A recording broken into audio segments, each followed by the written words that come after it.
From a night of more sleep than she had expected, Marianne awoke the next morning to the same consciousness of misery in which she had closed her eyes.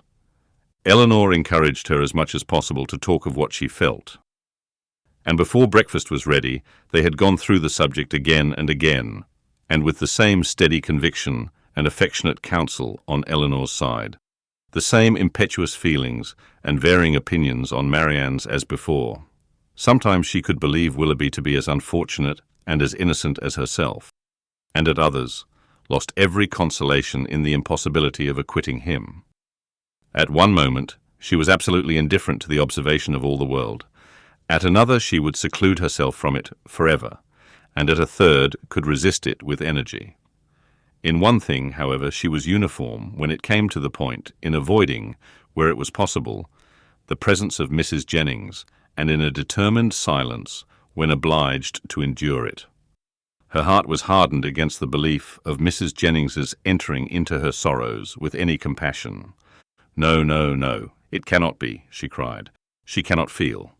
Her kindness is not sympathy, her good nature is not tenderness. All that she wants is gossip, and she only likes me now because I supply it."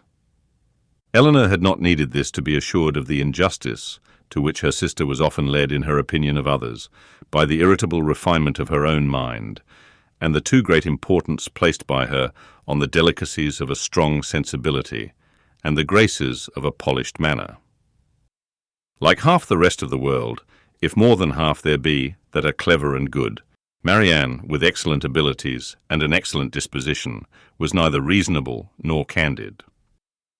She expected from other people the same opinions and feelings as her own, and she judged of their motives by the immediate effect of their actions on herself. Thus a circumstance occurred, while the sisters were together in their own room after breakfast, which sunk the heart of Mrs. Jennings still lower in her estimation, because, through her own weakness, it chanced to prove a source of fresh pain to herself, though Mrs. Jennings was governed in it by an impulse of the utmost goodwill. With a letter in her outstretched hand, and countenance gaily smiling, from the persuasion of bringing comfort, she entered their room, saying, "Now, my dear, I bring you something that I am sure will do you good." Marianne heard enough. In one moment her imagination placed before her a letter from Willoughby, full of tenderness and contrition, explanatory of all that had passed, satisfactory, convincing, and instantly followed by Willoughby himself, rushing eagerly into the room to enforce, at her feet, by the eloquence of his eyes, the assurances of his letter. The work of one moment was destroyed by the next. The handwriting of her mother, never till then unwelcome, was before her, and in the acuteness of the disappointment which followed such an ecstasy of more than hope, she felt as if, till that instant, she had never suffered. The cruelty of Mrs. Jennings, no language, within her reach in her moments of happiest eloquence, could have expressed, and now she could reproach her only by the tears which streamed from her eyes with passionate violence, a reproach, however, so entirely lost on its object, that after many expressions of pity, she withdrew, still referring her to the letter of comfort. But the letter, when she was calm enough to read it, brought little comfort. Willoughby filled every page. Her mother, still confident of their engagement, and relying as warmly as ever on his constancy, had only been roused by Elinor's application to entreat from Marianne greater openness towards them both. And this, with such tenderness towards her, such affection for Willoughby, and such a conviction of their future happiness in each other, that she wept with agony through the whole of it. All her impatience to be at home again now returned. Her mother was dearer to her than ever, dearer through the very excess of her mistaken confidence in Willoughby, and she was wildly urgent to be gone.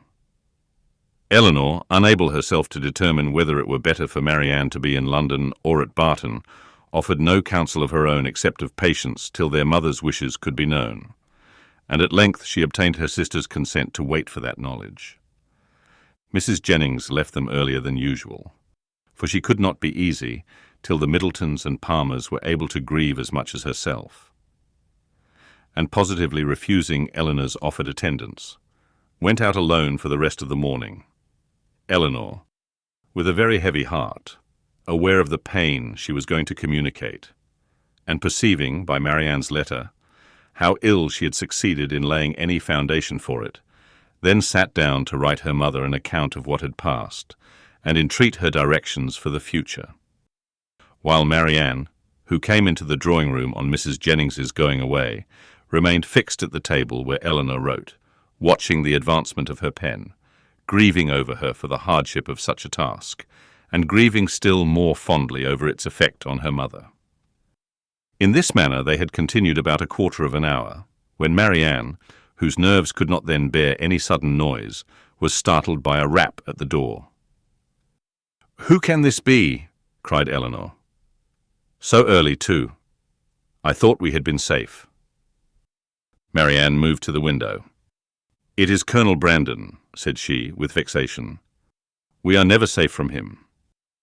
He will not come in, as Mrs. Jennings is from home."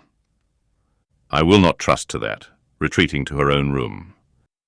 "A man who has nothing to do with his own time has no conscience in his intrusion on that of others." The event proved her conjecture right, though it was founded on injustice and error, for Colonel Brandon did come in, and Elinor, who was convinced that solicitude for Marianne brought him thither, and who saw that solicitude in his disturbed and melancholy look, and in his anxious though brief inquiry after her, could not forgive her sister for esteeming him so lightly. "I met Mrs. Jennings in Bond Street," said he, after the first salutation, "and she encouraged me to come on. And I was the more easily encouraged because I thought it probable that I might find you alone, which I was very desirous of doing. My object, my wish, my sole wish in desiring it, I believe it is to be a means of giving comfort. No, I must not say comfort, not present comfort, but conviction, lasting conviction to your sister's mind. My regard for her, for yourself, for your mother, will you allow me to prove it by relating some circumstances which nothing but a very sincere regard, nothing but an earnest desire of being useful, I think I am justified, though where so many hours have been spent in convincing myself that I am right, is there not some reason to fear I may be wrong?" He stopped. "I understand you," said Elinor. "You have something to tell me of Mr. Willoughby that will open his character farther. Your telling it will be the greatest act of friendship that can be shown Marianne. My gratitude will be ensured immediately by any information tending to that end, and hers must be gained by it in time. Pray, let me hear it." "You shall, and to be brief, when I quitted Barton last October, but this will give you no idea. I must go farther back. You will find me a very awkward narrator, Miss Dashwood. I hardly know where to begin.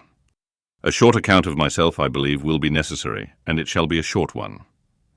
On such a subject," sighing heavily, "can I have little temptation to be diffuse?" He stopped a moment for recollection, and then, with another sigh, went on. "You have probably entirely forgotten a conversation. It is not to be supposed that it could make any impression on you. A conversation between us one evening at Barton Park.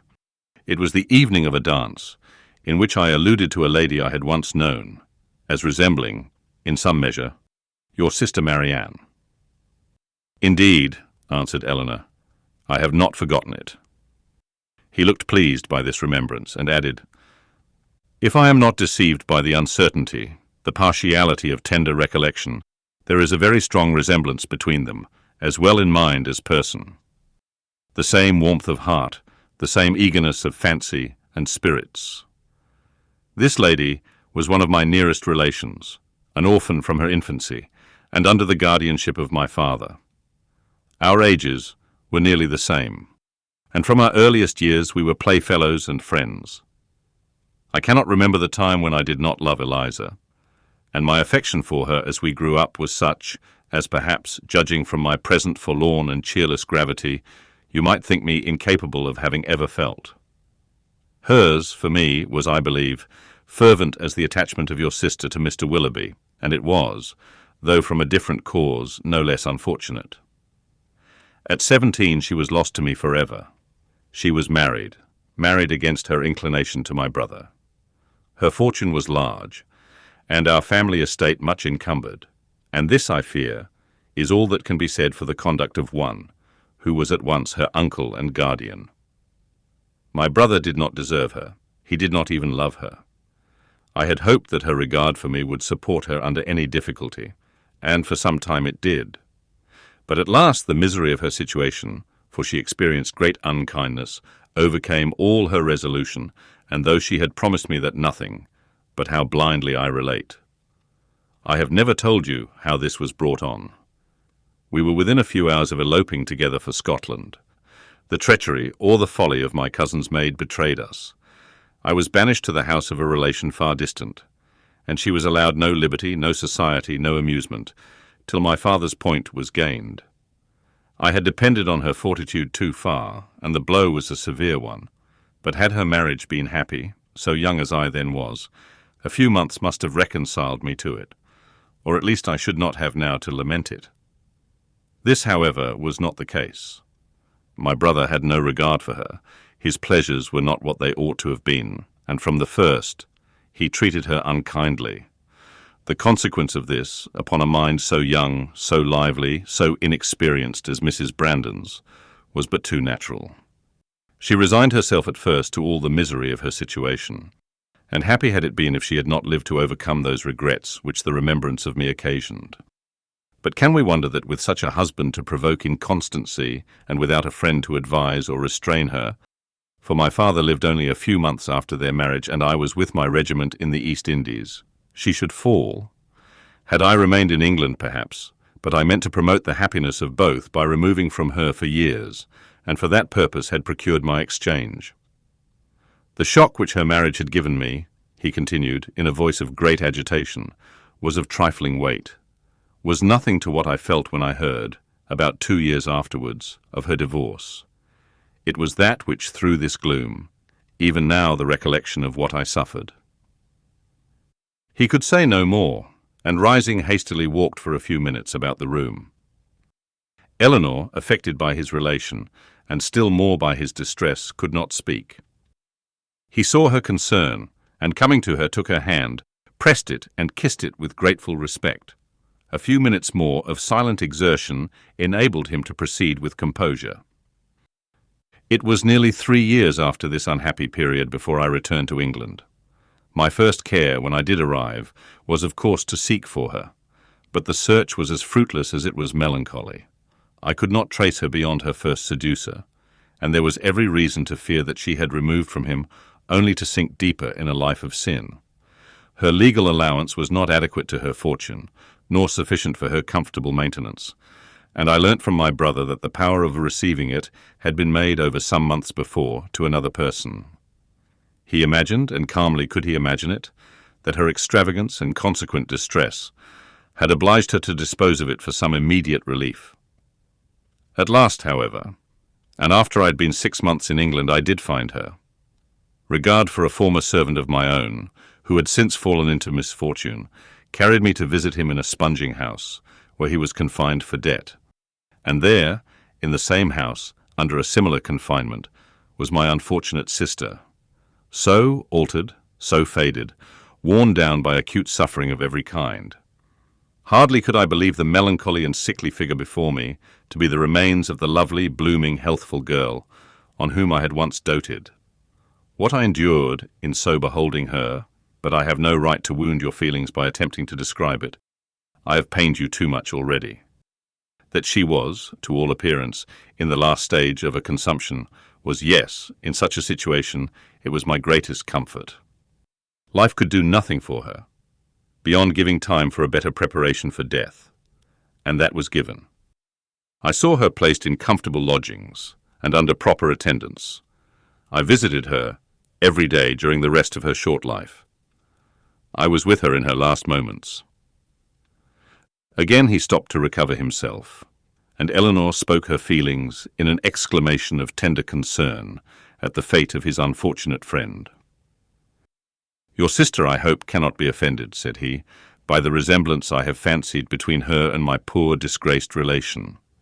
Their fates, their fortunes, cannot be the same, and had the natural sweet disposition of the one been guarded by a firmer mind or a happier marriage, She might have been all that you will live to see the other be. But to what does all this lead? I seem to have been distressing you for nothing. Ah, Miss Dashwood, a subject such as this, untouched for 14 years. It is dangerous to handle it at all. I will be more collected, more concise. She left to my care her only child, a little girl, the offspring of her first guilty connection, who was then about 3 years old. She loved the child and had always kept it with her. It was a valued, a precious trust to me, and gladly would I have discharged it in the strictest sense, by watching over her education myself, had the nature of our situations allowed it. But I had no family, no home, and my little Eliza was therefore placed at school. I saw her there whenever I could, and after the death of my brother, which happened about 5 years ago, and which left to me the possession of the family property, she visited me at Delaford. I called her a distant relation, but I'm well aware that I have in general been suspected of a much nearer connection with her. It is now 3 years ago, she had just reached her 14th year, that I removed her from school to place her under the care of a very respectable woman residing in Dorsetshire, who had the charge of 4 or 5 other girls of about the same time of life. And for 2 years, I had every reason to be pleased with her situation. But last February, almost a 12-month back, she suddenly disappeared. I had allowed her, imprudently as it has since turned out, at her earnest desire to go to Bath with one of her young friends, who was attending her father there for his health. I knew him to be a very good sort of man, and I thought well of his daughter, better than she deserved, for with a most obstinate and ill-judged secrecy, she would tell nothing, would give no clue, though she certainly knew all. He, her father, a well-meaning, but not a quick-sighted man, could really, I believe, give no information, for he had been generally confined to the house, while the girls were ranging over the town and making what acquaintance they chose. And he tried to convince me, as thoroughly as he was convinced himself, of his daughter's being entirely unconcerned in the business. In short, I could learn nothing but that she was gone. All the rest, for 8 long months, was left to conjecture. What I thought, what I feared may be imagined, and what I suffered too. Good heavens, cried Elinor. Could Willoughby? The first news that reached me of her, he continued, came in a letter from herself last October. It was forwarded to me from Delaford, and I received it on the very morning of our intended party to Whitwell. And this was the reason of my leaving Barton so suddenly, which I am sure must at the time have appeared strange to everybody, and which I believe gave offence to some. Little did Mr. Willoughby imagine, I suppose, when his looks censured me for incivility in breaking up the party, that I was called away to the relief of one whom he had made poor and miserable. But had he known it, what would it have availed? Would he have been less gay or less happy in the smiles of your sister? No, he had already done that, which no man who can feel for another would do. He had left the girl whose youth and innocence he had seduced in a situation of the utmost distress, with no creditable home, no help, no friends, ignorant of his address. He had left her, promising to return. He neither returned, nor wrote, nor relieved her. "This is beyond everything," exclaimed Elinor. "His character is now before you, expensive, dissipated, and worse than both. Knowing all this, as I have now known it many weeks, guess what I must have felt on seeing your sister as fond of him as ever, and on being assured that she was to marry him. Guess what I must have felt for all your sakes. When I came to you last week and found you alone, I came determined to know the truth, though irresolute what to do when it was known. My behaviour must have seemed strange to you then, but now you will comprehend it. To suffer you all to be so deceived, to see your sister, but what could I do? I had no hope of interfering with success, and sometimes I thought your sister's influence might yet reclaim him. But now, after such dishonourable usage, who can tell what were his designs on her? Whatever they may have been, however, she may now, and hereafter doubtless, will turn with gratitude towards her own condition, when she compares it with that of my poor Eliza, when she considers the wretched and hopeless situation of this poor girl, and pictures her to herself with an affection for him so strong, still as strong as her own, and with a mind tormented by self-reproach, which must attend her through life. Surely this comparison must have its use with her. She will feel her own sufferings to be nothing. They proceed from no misconduct and can bring no disgrace. On the contrary, every friend must be made still more her friend by them. Concern for her unhappiness and respect for her fortitude under it must strengthen every attachment. Use your own discretion, however, in communicating to her what I have told you. You must know best what will be its effect. But had I not seriously, and from my heart believed it might be of service, might lessen her regrets, I would not have suffered myself to trouble you with this account of my family afflictions, with a recital which may seem to have been intended to raise myself at the expense of others. Elinor's thanks followed this speech with grateful earnestness, attended too with the assurance of her expecting material advantage to Marianne from the communication of what had passed. "I have been more pained," said she, "by her endeavours to acquit him than by all the rest, for it irritates her mind more than the most perfect conviction of his unworthiness can do. Now, though at first she will suffer much, I am sure she will soon become easier. Have you," she continued after a short silence, "ever seen Mr. Willoughby since you left him at Barton?" "Yes," he replied gravely, "once I have. One meeting was unavoidable." Elinor, startled by his manner, looked at him anxiously, saying, "What? Have you met him to—" "I could meet him no other way. Eliza had confessed to me, though most reluctantly, the name of her lover, and when he returned to town, which was within a fortnight after myself, we met by appointment, he to defend, I to punish his conduct. We returned unwounded, and the meeting, therefore, never got abroad." Elinor sighed over the fancied necessity of this, but to a man and a soldier she presumed not to censure it. "Such," said Colonel Brandon, after a pause, "has been the unhappy resemblance between the fate of mother and daughter, and so imperfectly have I discharged my trust." "Is she still in town?"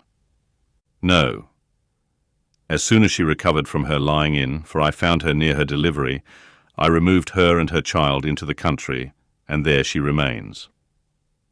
Recollecting soon afterwards that he was probably dividing Elinor from her sister, he put an end to his visit, receiving from her again the same grateful acknowledgments, and leaving her full of compassion and esteem for him.